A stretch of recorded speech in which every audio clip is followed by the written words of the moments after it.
mo na, di ba, paano po pag yung anak niya, siguro super protective niya, and sa akin, first thing na naisip ko yun yan po. And, sobrang di kasi ko mag-board kapag kasama na si DJ, so pwede mo sa kasama kahit ano agad. Okay. So, ano na kayo ngayon? Ano pa sa relationship ninyo? Ano? Kasi parang feeling ko, mas kayo sa isa't isa. Okay naman yung mga magulang niya sa kanya. Okay naman yung mga magulang niya sa'yo. So, ano pang kulang? Kulang siguro ngayon ay panahon. Hindi pa naman kulang. Sobra pa nga yung panahon. Ay, hindi! Ang kulang po ngayon, Yung age natin kulang pa. yes, Masyado pang bata. So, anong age na Baka hindi pa feeling mo, anong age pwede magka-boyfriend? Kapag legal ka or paano kasama yung system na kahit kung paano, 18 and above. So, medyo Matagal pa. So, mag-antay ka. Pwede ka lang. Pwede ka na.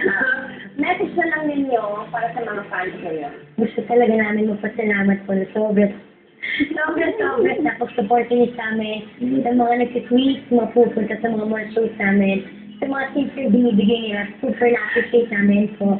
Ano naman ang gusto mong sabihin ko kasi?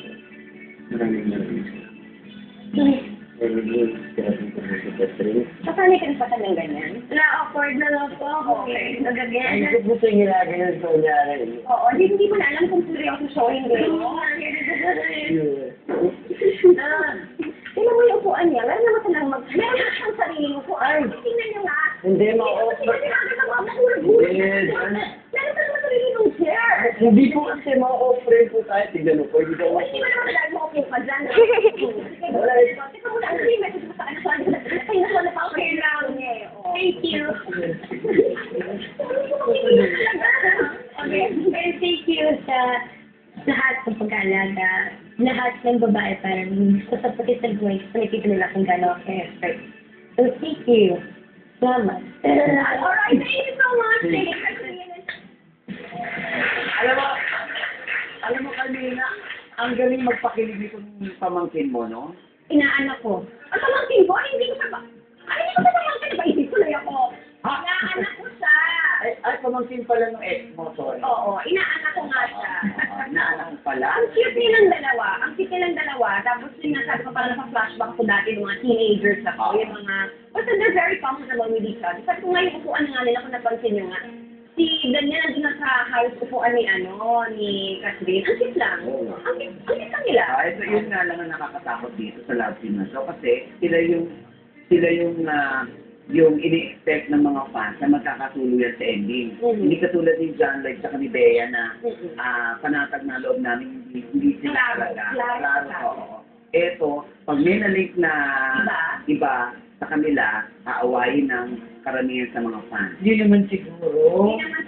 Hindi ko man yun sa mga fans. Pero karamihan, kasi ito na ngayon. Kasi anong die-hard talaga. Para sa kanila, ideal kung dalawa magkasama eh. Kumbaga eh, So they do look friendship na yan. Hindi kaya nga, silang dalawa lang. kaya nga siguro man and Joey parang, alam nila ng mga bata pa sila pareho. Kaya siguro ini-enjoy muna nila yung yung ganitong side, itong moment na ganito, yung dating sitwasyon nila ini-enjoy. Saka ano rin, kaya sila mga lutang na lutang ang kilig kasi alam mong may gusto sa isa't isa. Pero hindi pa pwede. Right. Lalo na si Daniel, talagang pakakasala na si Kasi we're something. Oo, nagpaloka talaga yung bagay na yun. Oo, right away. Kaya nga nag-trending. Nag-trending, nakakaloka. Ito, Kasniel on SIR Tambalan, tapos Kasniel. Number 2 worldwide yung Correct. Kasniel. Si Daniel Padilla, trending worldwide. Nakakaloka. Thank you so much sa lahat na nag-tweet. Thank you. Kaya eto na, dito tayo dumako na tayo sa segment nating parang-paraan, ano? Maraming salamat.